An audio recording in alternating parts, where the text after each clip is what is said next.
Hi, so thank you for joining me today. And, I have today with me a very special guest. I have with me Twyla Clarke, who is a spiritual gardener. She is able to see the roots of women's trauma. She empowers them in healing those areas of their lives so they can step into the women they were created to be. That is so powerful. So thank you for joining me today, Twyla. Thank you for having me. Yeah. And I find, your work is very powerful and it's very much needed. Because in order for us to really step into our power, we have to heal those traumas, right? Yes, absolutely. And I found in doing my own work and in coaching other women is that that's the stuff that's really holding them back from being who they're supposed to be and being who we were created to be and being in our power, right? That it's that deep rooted stuff that, intertwines itself with our self-worth, and our own self-love. Okay, yeah, definitely. So tell me about because I know you do, in terms of women healing those traumas, and for many of us, it has a lot to do, if not all of us, it has to do with stuff from when we were children, right? So I know you're really all about doing healing, your inner child, and you've healed your inner child as well. So tell me about your inner child healing journey. How did you realize, and as you're telling me, I'd love for you to touch on, how did you realize you needed to be healed from your inner child so that, people can relate to when maybe somebody's Absolutely. going through it right now, and they don't know what the heck is going on. Exactly. And it's so funny because I've done so much healing in my own life and healed so much of my own traumas. And I thought that, I was good and I was healed and I had done all the work that was necessary. But I still felt like I was just hitting a brick wall and I was still coming up against resistance. Mm-hmm. And I couldn't figure out where that resistance was coming from and what was happening and what was kind of taking place that was, going on within. Mm-hmm. And I ended up doing a tapping session with another healer. Mm-hmm. And during that tapping session, I literally saw myself as like a 4-year-old little girl, kind of like this, hugging my knees and just sad, like just, as sad as could possibly be. Mm-hmm. And it wasn't something like I didn't see, it wasn't a memory, mm-hmm. but it was like that introspective child that was within me, that was still carrying so much hurt, pain, and trauma from that time space. Mm-hmm. So for me, it was, a real learning experience and realizing that there was still more work left to be done. Mm-hmm. Yeah. Definitely. Right? Yeah. So for you, do you mind sharing just a little bit about how have you been healing that inner child of yours? Like what are some steps that you've taken? So my own inner challenges? Yes, like if you know some of the steps that you've taken in your own healing journey. Oh yeah, absolutely. So, first of all, it's been a lot of coming to terms with what was actually happening, what was actually taking place within. Mm-hmm. Because I really didn't know until I saw this little girl what was even taking place or happening. And so I really had to dig deep into why was she like that? What was happening? What was going on internally inside of her to make her feel so unhappy, rejected, unloved, essentially? And so I really had to dig deep back into my childhood and really figure out where those areas were coming from. And so once I was able to locate it and really know, then it's been like going on like a step-by-step journey. And so for me, you know, with everybody, it's different because the way that I work in my coaching is my coaching program, although it's the same, and I take everyone through the same program, it's very different week to week based on the person. Yeah. And the reason why is because it's spirit driven, so divine, you know, driven, and really based from your angels and the guidance that they are trying to give you. Because it's so introspective, and because I'm doing a lot of listening and relaying messages and all of that stuff, you know, everybody's journey is different. So we all start where people are ready to start.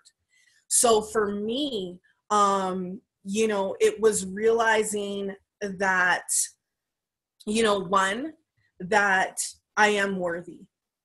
I am truly worthy of not only giving love, right? Because we know how to love, you know, but it was, yeah, this is true. But it was knowing that I could receive love. Yes. And bigger than that, knowing that I was worthy of receiving love. Right? Yeah. Because we can, you know, and it's crazy because I was married, you know, I was in a long-term relationship and then got married. And I still questioned all the time whether or not I was worthy of receiving that love from my partner. And, you know, and feeling like, you know, like this could fall away from me, or this could, you know, magically disappear. You know, so it was really knowing that, no, you are worthy of receiving the whole kit and caboodle, you know? And so that was probably one of my first steps. So acknowledgement for sure, and then realizing that I was worthy. And then so since then, it's kind of been a journey of allowing myself to take another step into my healing journey. And so one of the things that I went through that was actually really hard for me was knowing that the people who hurt me, maybe some of them hurt me on purpose. You know, I'll never know because I'm not into like digging up stuff and trying to figure it out. But to know that, to feel compassion towards them. And to know that they were doing the best that they could with the tools and the skills that they had at the time. Yes. And so that was really eye-opening for me. Because I go through that with my coach or with my clients all the time, right? But until I kind of like put it into my own inner child healing, like I've done that with, you know, my other healing, but when I put it into my own inner child healing, it almost was like a, you know, like a gut wrench almost, but at the same time, a lot of clarity. Yes. No, right? It's true. And you know what? And I don't know if you mind me sharing that, but I think that would give you something to say is, I think I saw one of your posts. That was a few months ago, maybe wasn't that long ago, but you mentioned something how I think that's what it was, and you can correct me if I'm wrong. Yeah, absolutely. Basically, where you were saying you always got forgiveness, but that now you're really getting compassion. Yes. And I think that's kind of like, you know, when you said that. You just gave me goosebumps all over again. Yeah, I remembered that post because that is very true. And I actually think that in some way, sometimes we might even think, yeah, you know, I forgive this person, but there's something still lingering there. Yes. When you get to that place of compassion, which comes from exactly what you said, that the person acted a certain way because they didn't know any better. Exactly. And so then you can find that compassion for them, and because you have the understanding even though you're not okay with what happened in terms of like, you're not saying it's all great, do it Yes, again or anything, but exactly. you can actually say that, it's not, you're not taking it as if, the person, you're like, okay, I get that. They didn't know any better at the time. Yes, exactly. And that's the thing, right? Is because, you know, we can talk about it, you Mm-hmm. know, and we can kind of be like, well, I don't know, or I don't want to forgive or whatever, but it's still controlling us. It Yeah. still has us, by the collar or, by the hand. It's still guiding us. It's still controlling our every move, our every decision. Mm-hmm. And when you look at it through compassion, it's not, and that was a part of my own learning process too. Because at first, when I thought about compassion, I thought doormat. Yes. Right? Like Yes. compassion I equals think some people, doormat. it's so interesting you're bringing that up, because I think some people see forgiveness as being a doormat. They're not even thinking about compassion. Like, I Yes. think I think compassion is a higher level. But the thing is that compassion does help us forgive. And I think some people, like, I know for me, there's people where when I've chosen to forgive somebody, or if I've chosen to, like, okay, I'm not gonna make a big deal out of this, people are like, you don't need to be a doormat. And I'm like, well, why are you looking at the fact that I choose to walk away from something? I choose not to sweat the small stuff or whatever. Why are you saying I'm a doormat because of that? Like, because I think that in some way, society, we've been taught that, okay, he does this or she does that, you have to do this. you know Yeah. we've been taught that we're always in a defensive mode and having to fight back. And if Yes, we're not fighting exactly. back, then we're seen as a doormat. Sometimes Yes, we see being loving, being forgiving as as being a doormat, but that's not the case. exactly. And that's honestly how I view compassion. It was like, I can't show them compassion because then I'm relinquishing my power. Mhm. I am allowing them to have control of me. And it's the exact opposite. You're releasing the control that is held over you your entire life, Mhm. you know? Yeah. And so that was probably one of the most eye-opening Yeah. was Yeah. going through that. And like I said, forgiveness for me, I've gone through so much in my life that forgiveness for me and the control that forgiveness, I didn't want to let the pain control me. Yeah. I didn't want to let the pain determine who I would be tomorrow. Mhm. And for that matter, who I would be today. Yeah. I lived that life. I had that chip on my shoulder. I carried around that pain like it was my armor, you know, and I was ready to release it. And I was ready to step fully into myself. And I thought I was doing great until I saw this little girl that was still in need of healing. Mhm. And, and so this inner child is so important because the inner child, like I said, it wraps itself so deep into who we are Mhm. that we may get glimpses of that woman that's, confident or bold or living out her life in her full empowered version of herself. We may get glimpses, Mhm. but for whatever reason, we can't keep her out of the shadows. So there may be something that happens. Like I've talked to women who are in abusive relationships before. And I remember when I was going through that, it was like one day I was like, nope, I'm done. I'm out the door, And so we get glimpses of that woman where it's like she comes through, but then she doesn't stay around, and it's because of that. It's because of that lingering inner child stuff that's still holding her back. Mhm. Yeah, definitely. And as we were talking about inner child, I was thinking about something regarding self-love, and I know that's going to be the next topic we're going to be talking about, which is very much linked to the inner child wound for many of us, is because many, it could be a lack of love, the way we were raised, Yes. or whatever it is. Because usually, I mean, or I don't know, you can tell me because you're the expert at that, but normally wouldn't our inner child wound come from basically the experiences we had around us growing up, right? So what I found going through the inner child healing myself is that it's the stuff that happened to us before we could advocate for ourselves. Mm-hmm.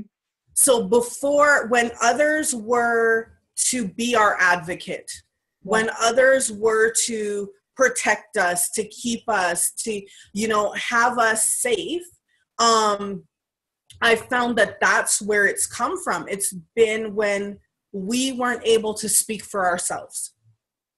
And so now I can't say that's with 100% surety, that's what it is for every single woman going through inner child healing. I can just say that in my experience and the women that I've talked to and gone on this journey with, that's been what it was. Yeah. Yeah. Yeah. And that's where that compassion comes in, because it's like you weren't able to speak up for yourself. There's people that were in place that should have spoken up for you and didn't. Or maybe they didn't know how to, or didn't know that they should, right? So then to show that and to be compassionate and know, okay, yes, this is what happened, but at the end of it, when it's all said and done and all the chips fall, they did the best they could with the skills and the tools that they had.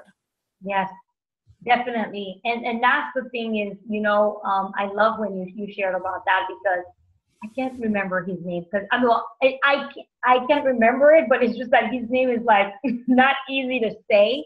It's just, I think he's a Buddhist. Ching something, I don't want to say his name, but he has he has an audio that's all about inner child meditation. I mean, inner child healing, and it's around forgiveness. And I remember I used it once in one of my forgiveness challenges, because I used to have one every year. I used to run one. I didn't run one last year because I had so many things going on. But I remember when, he said that, and he talked about how for many of us it comes from our parents and things. And he actually walks people through seeing their parents as that 5-year-old that wasn't, that didn't have what they wanted or whatever, and each parent individually. And it's really great to see, because it's so true that often what's happening is we're asking people to give us what they were not given, or what they were not, what they didn't teach them, they didn't learn about that.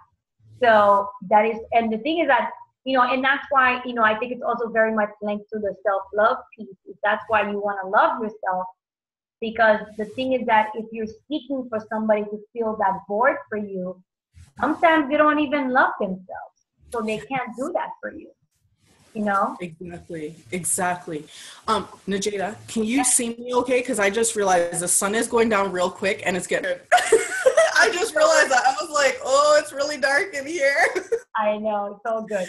So what I wanted to ask you, since we're basically talking, so what I was basically saying is that, we're seeking people to give us what they didn't get, so that's why self-love is so important, Yes.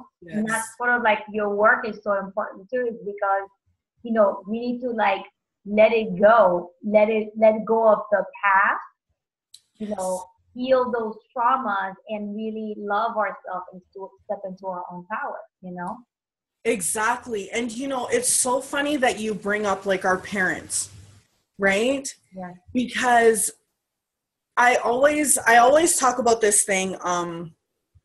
I heard one time from another coach, and she said, you learn your worth from your mother.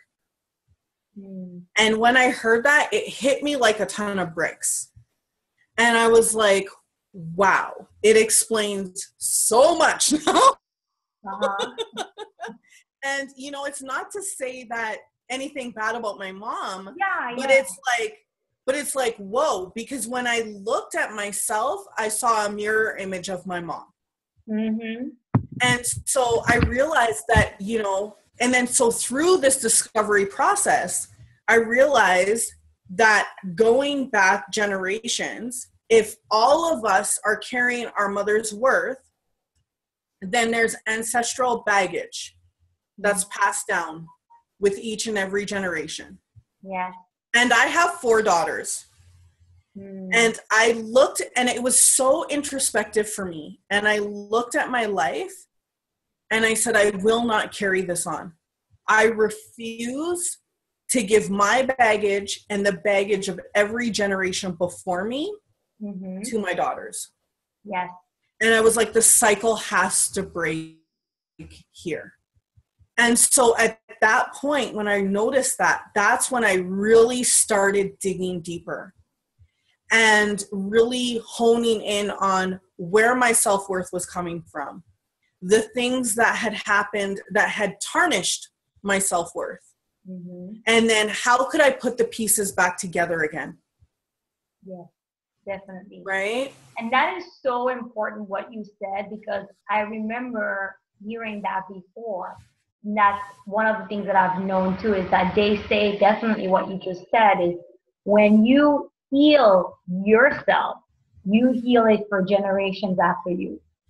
Yes. Because when that one person, and it's not just with the self-love trauma, even the money stuff that we have, money stuff or whatever, everything that when we choose to heal those parts of us, we heal it for our children and their children and their, and I've even heard people say that you can even heal it for your family, even the ones who are already around. Yes, exactly. Because you're not carrying that cycle breaks, right? And it no longer is passed down to your following generations. So everything, all the damage and everything that's been done before you up until this point is just kind of like withers away. Yes. And so, yeah, it's absolutely very powerful. And then the other reason too, why I truly believe in healing more than for us to be our empowered self, is because I truly believe that if we're not healing, that pain, that trauma, everything that we're feeling is just sitting in our body somewhere, right? And when that stuff is just sitting there, and it's able to fester, it's able to, manifest itself into something, And so we've got to stop the cycle of disease. We've got to stop the cycle of that manifestation of disease within us, because it's so related. As a spiritual coach, I see it all the time. But it's so related to our pain and to the lack of forgiveness that we're willing to give, because all we're doing is, I always say, like, if you try to hold on to sand and you try to grip it, it just slides through your fingers. Yeah. Right. But it's that control that we try to get, where we're like, no, this is my comfort blanket. Yes. This is my pain. I'm going to carry this around because it's mine and I don't know how to live without it. Yes. And it's like, I'm going to carry it around forever. And it's like, you know what it is? Because in some way too, I don't know who I was hearing saying that the other day, that sometimes even the painful stuff, we hold on to them because it becomes a comfort. It's our comfort zone. Yes. Where, we don't want to step out into our comfort zone, because we don't like it. It's scary. So even the painful stuff, we're willing to hold on to it, Yeah, exactly. And a part of the thing is because if this stuff relates back so far in your life, or even if say for instance, you're molested really young, or you're sexually abused, or some kind of abuse happens. Yes. And then you're abused again later on in life, then it just validates that original instance and that original occurrence, right? So when you think about it, even though the thing that may have happened may have only happened a few years ago, because it's validation to the original occurrence. It's like, well, I don't know how to live without this pain, right? I don't know how to live without this comfort blanket. I don't know what to feel. I don't know how to be, you know? And that's where that misconception comes in, because a lot of times when we're hurt and we're in pain, we get chips on our shoulder, you know? Yeah. Or we get that, you know, angry, you know, exterior. Yes. Right? Where it's like, I'm not letting anything get through here, right? I'm unmovable. I'm unfeeling. Yes. Right? So we shut down all of our senses. And so it's really hard to start opening yourself back up, because it's like, how do I do that? Yes. 2, you're afraid of what's going to come in. And then 3, you have that fear of, what if it happens again? Definitely. Right? You know, So, yes. No, and all 3 of those things all boil down to one thing, and that's fear. Yes. Definitely. Right? It's of fear us. Of the unknown. Exactly. Yeah. Right? Fear of not knowing what the heck is going to happen after all of this. Is it even worth it? Definitely. And you know, when you were saying about we were talking about the comfort blanket or something, you know, the pain, being comfortable with it, I was even thinking about how, you know, at some point, I mean, I don't know what your thoughts are on this, but, you know, it's like at some point you have to like stop, because you know how some, especially I know I've had people that I work with where they constantly blame the parents or whoever, somebody. And the thing is that in order for you to move forward, you need to take responsibility for your life and say, okay, I need to give up the blame and take care of me and just really and own myself. And I think for some people, it's like, okay, how am I going to stop blaming them? Because to them, that's scary, because they've been blaming them all their lives. So it's like, what? Like you want? Yes, exactly. And you know what? I heard Tony Robbins says it best. And he's like, if you are going to blame somebody for everything bad that's happened to you, you better blame them for everything that's good that happened. I know, right? And he does that for his mom, right? Exactly. Awesome, yeah. Exactly, because it's easy for us to say, you did this to me, you put me here, I'm a mess, I'm broken, like whatever, you know, statements we'll, you know, take and grab and own and throw on our back along with the comfort blanket, right? Whatever it is that we're owning, you know, we have to also own the good, you know? So with me, it's like, yeah, okay, I had really bad stuff that happened, you know, but one, I am so grateful for every bad thing that's ever happened to me. And the reason why I've learned to be grateful for it is because it set me on this journey that I'm on now. Definitely. And it's made me understand another woman's journey. And it's made me understand the pain that another woman has gone through. Because I feel like I've gone through it all. No, I hear you, because, you know, that's one thing for me that, you know, I have really learned that, you know, whatever it is that I've been through or that I'm currently going through that's not pleasant, you know, it has, you know, my struggles have made me a much more compassionate person. Yes. You know, and like you said, it makes us better coaches. Yes. You know, and it prepares us for the people that we're working with and that we're gonna be working with, you know. Yes. Because I think that had we not gone through these experiences, we wouldn't be able to do what we do. Absolutely. Right. Because if I had a woman that was coming to me saying that she was raped and that this happened and these people turned against her because of it, or whatever the, you know, range of stories that we hear, you know, I probably would have been like, that really sucks. Yeah. Right. I wouldn't have known how to relate to it. But because I lived that and have gone through it myself, I can be like, I know exactly what you're going through and I understand your pain. You know, and it comes from a much more compassionate place and a much more empathetic place.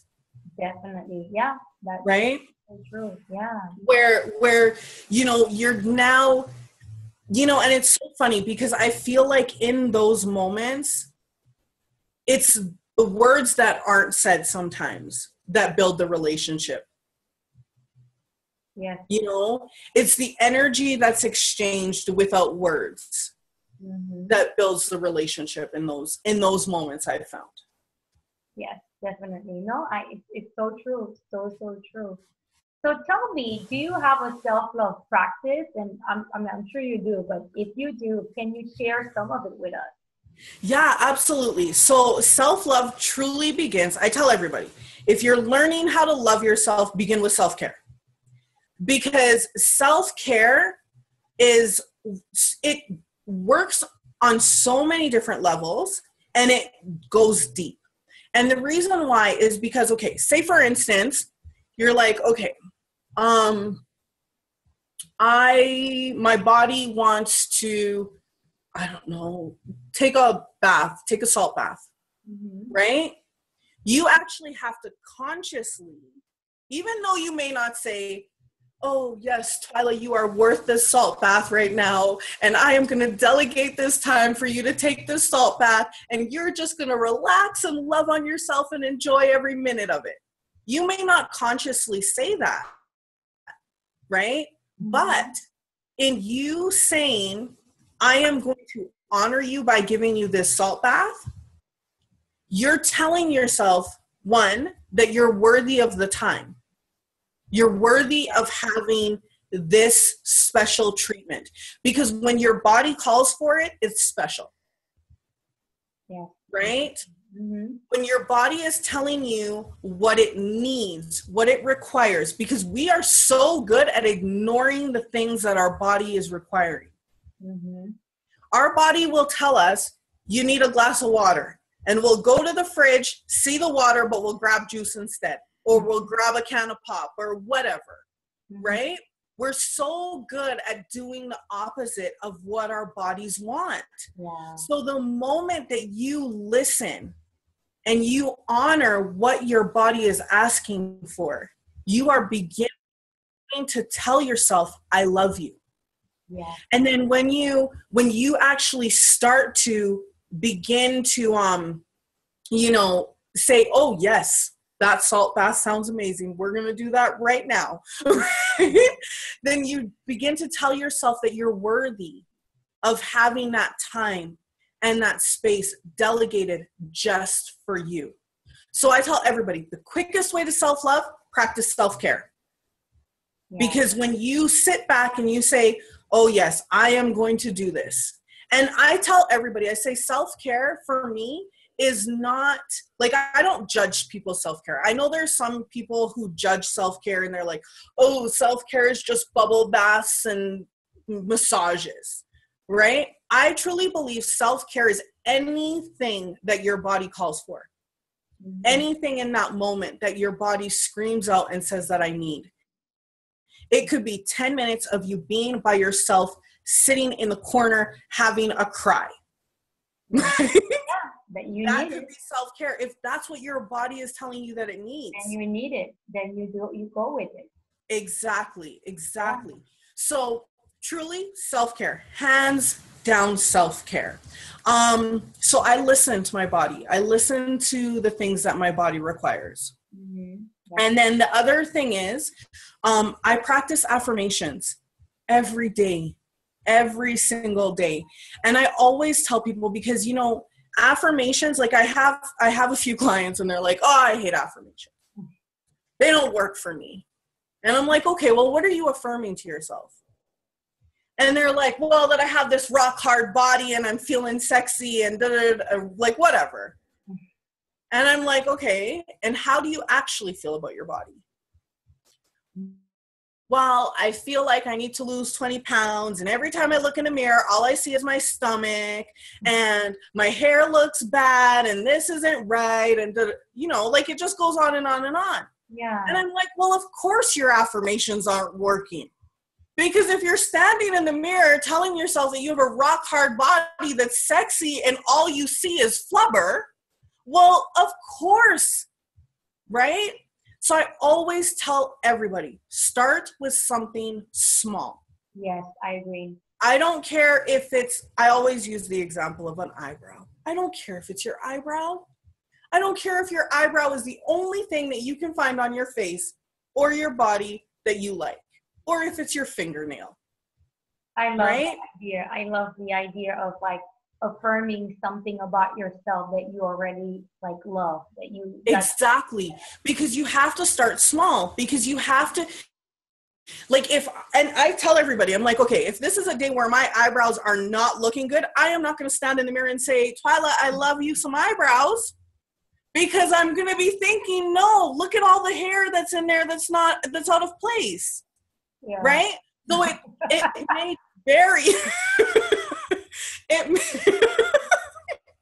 It may vary on the day, right? Today it may be an eyebrow. Tomorrow it might be, I don't know, my fingernail or a toenail, right? Yeah. But the reason why is because you have to start small. You have to start with something that you believe.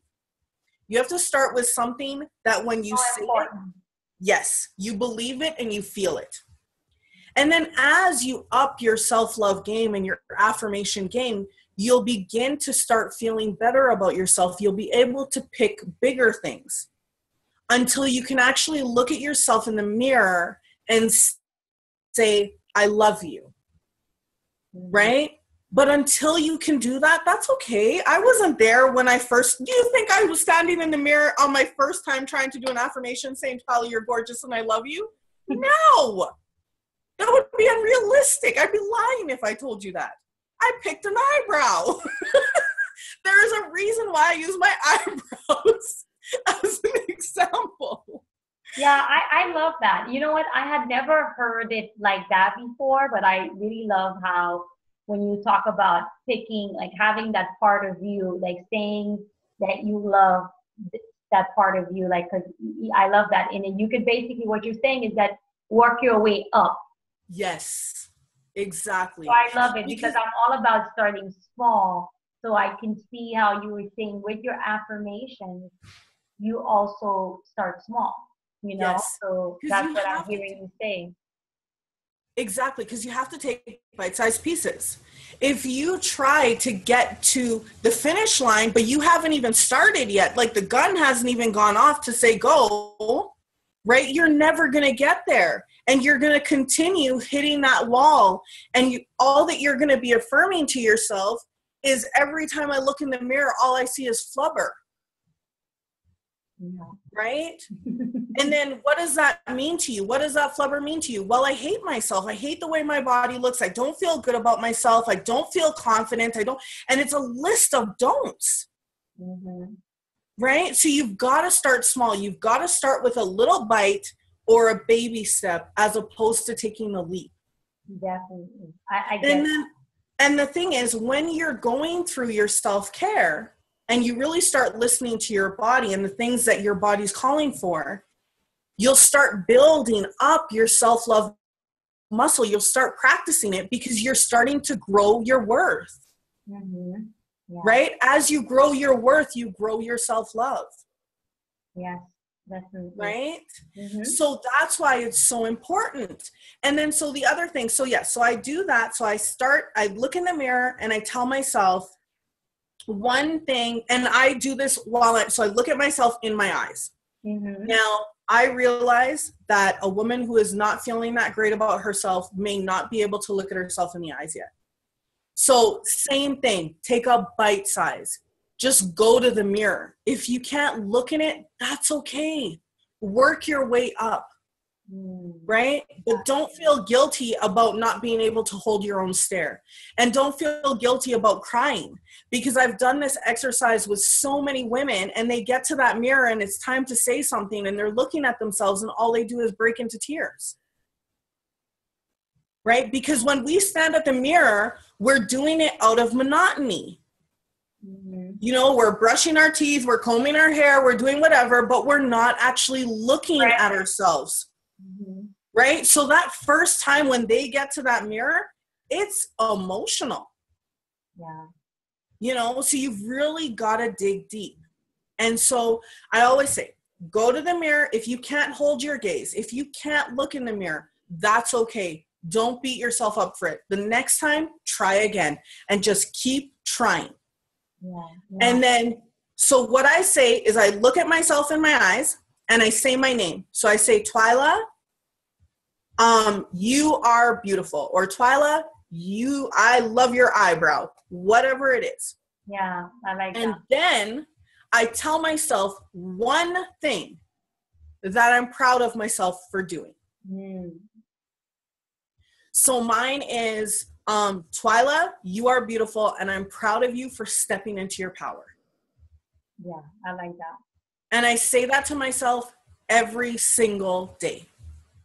The moment I wake up in the morning, I go in my mirror and I say, Twyla, I am proud of you, and I'm proud of you for stepping into your power.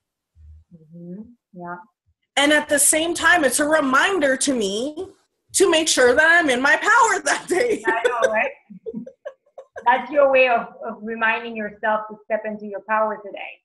Exactly. And then at the end of the night, then I tell myself, you know, if there's something that I accomplished in the day, then I go and I have a moment with myself and I tell myself why I'm proud. I truly believe that as women, we are way too hard on ourselves and we do not celebrate ourselves enough. That is very true. We celebrate the big things. Mm-hmm. We celebrate when we step on the scale and we see that we're down 10 pounds, right? But we don't celebrate the half pounds that we were losing all the time to get to that 10. Yeah. Or the day when we stuck to it and didn't lose any pounds. Yeah. Right? We're so hard on ourselves. So I truly believe that we got to celebrate. We got to celebrate ourselves. We got to tell ourselves that we're more proud of ourselves than ever. Because if we don't, nobody else will. Yeah, that's the truth. Yeah, definitely. So I'm curious, what would be, what's your message to women who are looking to heal their inner child or, you know, or get on the self-love journey, which I think they're pretty much the same. So I'm curious, what would be your message to them? Absolutely. So my message to women who are going through this journey, because this journey is never easy. It's never easy for any woman to take on. Any woman who has acknowledged that they need this healing and is willing to step into it and do it, one, I commend them. Because it is the hardest stuff you will ever heal. That's the honest to God truth. But not only that, my message to any woman who thinks that this may be their issue is you are worthy. You are worthy of being healed. You are worthy of being happy. You're worthy of feeling fulfilled. And you're worthy of no longer having this pain hold you back and making you feel less than. Mm-hmm. Yeah. That's powerful because...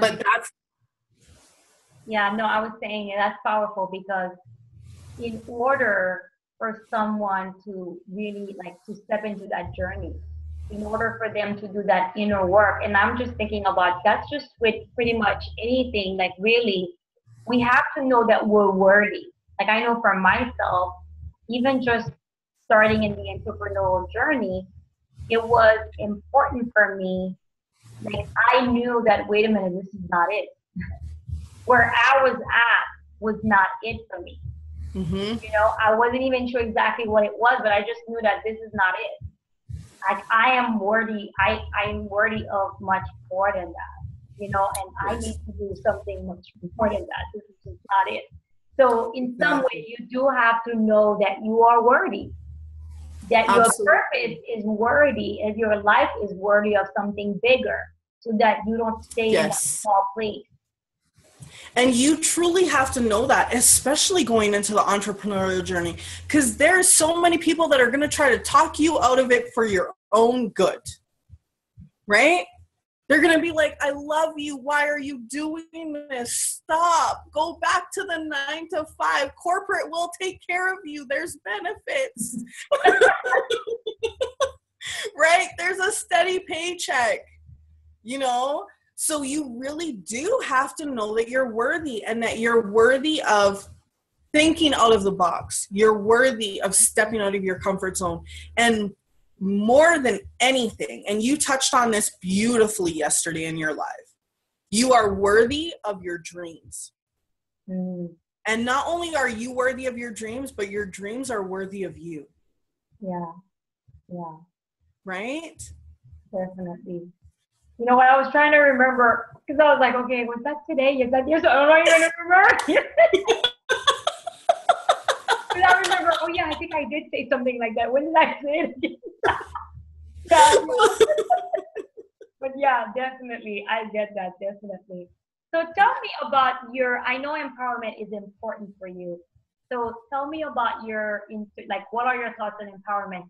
Specifically empowering women, and how does it show up in your work? Yeah, absolutely. Like, I think that we need to get rid of this stigma of empowerment and a woman standing in her power, because that threatens people for whatever reason. Like, when you say a woman is standing in her power, people feel threatened. I know, right? Like something's wrong. Always Like, scary. Being empowered is scary. so I think first and foremost, we need to get rid of the stigma around that. Because for me, what that means is that just means that a woman is standing in her full ownership, her full embodiment, her full truth, her full power, you know, like not just 50 or 25%, person in this body, but to be 100% owning who you are, accepting who you are, right? Because we've gone through some stuff, and maybe we haven't been the best people in our earlier lives, or, we may not have been nice, or we may have been mean to somebody, and we'll carry that around with us. Yeah. Right? Very true. And it will be like, well, no, I'm not worthy, or I can't be this person because I was a really bad person yesterday or 10 or 20 years ago. Right? Yeah. And it's really getting comfortable and saying, okay, yes, I own it. I accept who I am. I've learned to grow. I've learned to evolve. Who I was yesterday, I'm no longer today. Yeah. Who I was 10 minutes ago, I'm no longer right now. And really understanding who you are at your core, deepest levels. Who are you? Yeah, definitely. I love that. So tell me, what do you stand for in life, and why? What do I stand for in life? This is a really good question, but I have tried to think of what it is that I stand for, and the only thing that I can come up with is love. Love of self, love of others, unconditional, just love and acceptance. I love you for who you are. And I think that's so powerful, because we've grown up to feel like we're in competition with another person, or we have to be better than somebody. And, the only thing that really should be on our minds is just being in love with your journey, being in love with your vision, being in love with your life, being in love with the people around you, because that some days is very hard. Right? But being in love with everything. The earth around you, the air. And because that state of love is such a powerful state. Definitely, it is. It is very, very much. So, what are your thoughts on life purpose? Do you have one? And if you do you mind sharing it with us? Yeah, absolutely. So for a long time, I felt like I was being eluded by life purpose. I think many of us, you know. Like I was looking and looking and looking under every rock and not discovering anything. I think, you know what? I think when we're looking and looking for it, it doesn't come, or you might be thinking it's it and it's not it. Or, Yeah. but it also changes. But I'm just thinking Yes. that I do believe if we're like, what's my purpose? What's my purpose? What's my purpose? We, it's sort of like, look, where's that guy? Where's, Yes. Yes. when you're like chasing something, it tends to actually run away from you. Yes, absolutely. And I think too is because we're truly not ready to know. If we're searching all the time, if we're on that quest, right, we're truly not ready because there's pieces that are missing. And that's what I found is I truly believe that your life purpose changes. I believe that too. Yeah, as we evolve, I think that there's different things, that come in and it's like, okay, this is your purpose right now. And then you evolve again. And this is your purpose right now. And then you evolve again. And so my life purpose has evolved tons of times. But I truly believe that everybody has a life purpose. I really do believe that. And for me, my life purpose right now, is my mission really is to help and support women in their healing journey so that they can be in their empowered body and in their full empowered self, Yeah. because that is truly who we were created to be. We weren't created to be half versions of ourselves. Mm-hmm. We were created to be the fullest version of who we are. And so if we're sitting back and we're still only in that half version, well, then you're probably not in your full life purpose yet. Yeah. Right? Mm-hmm. So so that is my life purpose right now. And like I said, I don't know if it's going to change as I evolve, but right now that's what it is supporting women to be the full version of themselves. Yeah, I really love that. And it really fits you. And that's exactly what you're doing. So awesome. So I don't know. I have a feeling I already know what your answer to that one is going to be, but I'll ask anyway. What do you believe the world needs more of? Oh. Yes, I don't even need to say it. You already know. Women in their power. Like if the world had it, it would make a big difference. Women in their power. Tell me why. That.